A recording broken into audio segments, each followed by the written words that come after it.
Pessoal, a gente vai mudar um pouquinho de assunto agora, vai falar agora sobre corte de gastos. O governo está tentando avançar mais uma vez,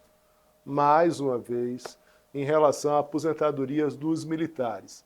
E a gente está com o Rafael Felitti, que tem mais informações sobre essa negociação, né? A gente sabe que o governo Temer, Rafa, não conseguiu avançar nesse tema, os militares foram muito fortes. O governo Bolsonaro existia muito claramente uma relação entre militares e Bolsonaro, então também não se avançou, militares completamente blindados em relação às próprias reformas.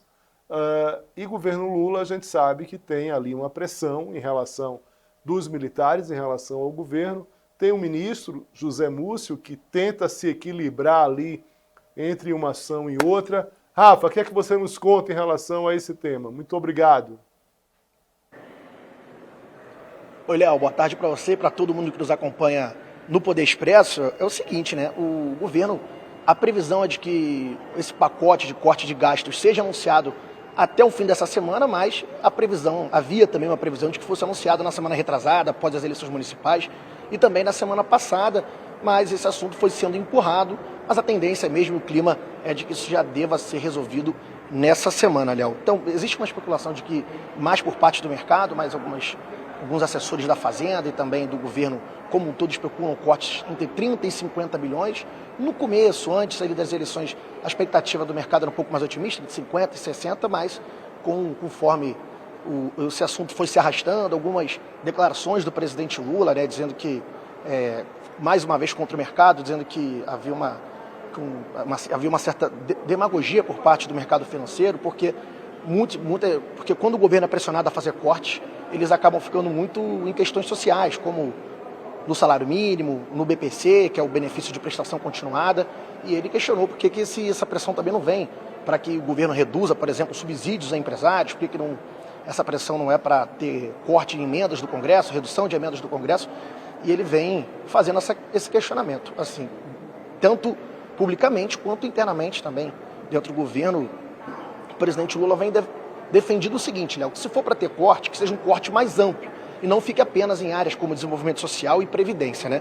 Já teve uma conversa, o ministro da Fazenda, Fernando Haddad, nessa segunda-feira, Léo, ontem ele afirmou que as reuniões com os ministérios do Trabalho, da Previdência, do desenvolvimento Social, da Saúde e da Educação já estariam concluídas, mas que o presidente Lula também foi um pedido do presidente Lula para incluir também o Ministério da Defesa nessa conversa. Então, o ministro da Defesa, José Múcio, já estaria informado sobre isso e que devem ser feitos alguns cortes. Eu apurei rapidamente, Léo,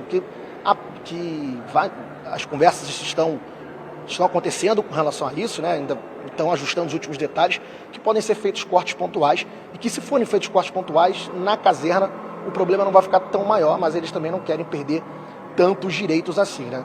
Também não é só com relação ao Ministério da Defesa que tem essa preocupação de que algum direito seja cortado. No Ministério da Previdência, por exemplo, o ministro Carlos Lupe disse na semana passada que se fossem feitos cortes muito grandes na pasta da Previdência, ele abandonaria o Ministério, né? Ele chegou a dizer que o que vai ser feito na pasta dele vão ser um pente fino que vai ser passado aí em alguns benefícios sociais, principalmente no benefício de prestação continuada, e que, segundo ele, ainda tem muitas pessoas que entraram durante a pandemia e que hoje já não teriam mais direito a esse benefício e recebem, né, valores que podem chegar até um salário mínimo, Léo. Mas é isso, o governo segue conversando, segue tendo reuniões. Mais cedo também, Lula teve uma reunião com o ministro Wellington Dias, com o ministro Carlos Lupe, o Wellington Dias do Desenvolvimento Social e o Carlos Lupe da Previdência. O Haddad participou dessa reunião para tratar desses assuntos. Eles não falaram com a imprensa após esse encontro da manhã, mas os encontros seguem acontecendo e a tendência segue sendo essa de que o governo vai anunciar os cortes até o final da semana. O que eu apurei aqui, Rafael? Múcio, indo fontes aqui.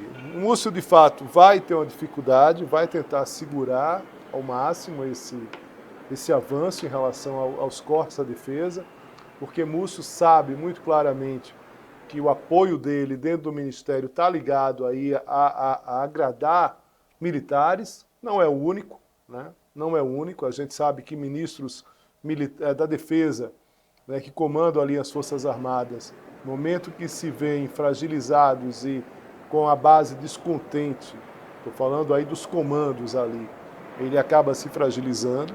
Então Múcio vai tentar, de alguma forma, empurrar com a barriga essa situação.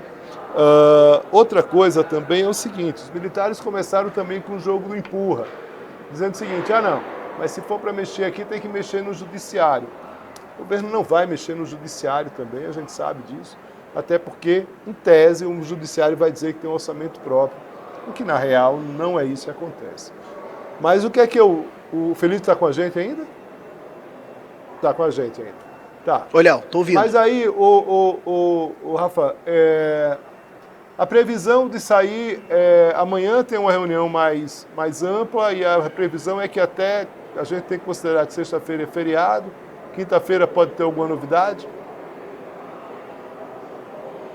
Então, Léo, a previsão é que saia alguma novidade na quinta-feira, porque sexta-feira temos um feriado aí de 15 de novembro, mas como eu falei assim, bem no comecinho da minha entrada, né, que havia essa expectativa na semana retrasada, após as eleições, como o governo tinha feito esse compromisso, o ministro da Fazenda, Fernando Haddad, a ministra do Planejamento, Simone Tebet, com integrantes do mercado, em diversas reuniões, de que esse assunto seria tratado após as eleições municipais. Gerou até uma certa ansiedade, uma certa apreensão no mercado financeiro para que isso fosse anunciado logo após as eleições municipais, só que passou a semana da eleição, passou a semana passada e a tendência é que fique para essa semana, mas também não vai ser uma surpresa se isso acabar ficando sendo postergado mais uma vez. No entanto, a expectativa, eu conversei aqui com umas fontes do governo, do Palácio do Planalto, também na Fazenda, que quinta-feira esse assunto seja solucionado, mas a tendência é que fique até a quinta-feira mesmo. Pelo menos um anúncio maior por parte do governo federal, até porque quando o governo fechar essa proposta, o presidente Lula, né, a equipe e sua equipe vão precisar também articular com o Congresso Nacional, porque isso vai precisar tramitar por lá, né? Então acredito que depois que o governo fechar toda a parte que convém só a ele, eles vão também chamar o presidente da Câmara, Arthur Lira, o presidente do Senado, Rodrigo Pacheco, para mais uma reunião e aí sim levar esse tema ao Congresso para que o governo consiga fazer, enfim, esse corte de gastos. Lembrando que esses cortes estão previstos principalmente para o orçamento de 2026 e não mexem muito com o orçamento do ano que vem, Léo. Ô Felipe, e você que está acompanhando aí o Palácio do Planalto, tem uma movimentação de parlamentares, é importante isso para saber exatamente como é que está essa questão, né? Porque a gente tem esse projeto, que é o projeto que chama mais atenção, mas também tem outros movimentos, como a própria PEC da segurança, que nesse caso do assassinato lá no aeroporto de Guarulhos acabou trazendo à tona. Como é que está a movimentação aí de parlamentares ou esse assunto está sendo um assunto muito restrito dentro do Executivo? Bom, Léo, hoje alguns parlamentares estiveram aqui no Palácio do Planalto, mas relacionados a uma outra pauta, né? O governo hoje, o presidente Lula hoje sancionou a lei que institui o Dia Nacional do Maracatu, então parlamentares próximos à base aliada do governo, próximos a essa pauta do governo, essa pauta cultural, estiveram presentes aqui, né? Como o senador.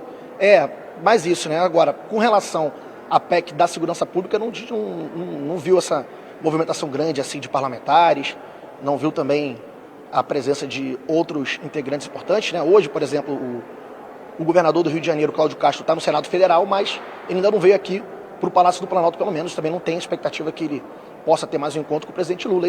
Eles que vêm se encontrando, o Lula e o Cláudio Castro, com certa frequência ao longo desse ano, para debater temas principalmente relacionados à segurança pública, mas também sobre a dívida do Rio de Janeiro. Principalmente esse é o tema que o Cláudio Castro vem tratando muito aqui em Brasília, tanto no Executivo, no Legislativo e também no Poder Judiciário, né? O Rio de Janeiro vem, como outros estados brasileiros, vem sofrendo com a dívida pública, né? Então, com as dívidas com a União. Então, eles vêm tentando achar uma forma para ter as contas um pouco mais equilibradas. Também vale lembrar, Léo, como você falou, sexta-feira é feriado, a gente sabe que aqui no Congresso, aqui em Brasília, os parlamentares costumam chegar na terça-feira, então pode ser que muitos parlamentares ainda estejam chegando a Brasília. Talvez amanhã a gente possa ter uma movimentação maior nesse sentido. Mas hoje, devido a ser terça-feira, muitos parlamentares chegam segunda-feira à noite ou chegam terça durante o dia mesmo para já ir direto para a sessão. A gente ainda não teve muito essa movimentação como a gente viu, pôde observar em outros dias. Muito bem. Rafael Felitti, muito obrigado aqui pela presença aqui no Poder Expresso. Agradeço muito aqui a sua participação. Forte abraço, bom trabalho para você. Valeu, Léo. Abraço.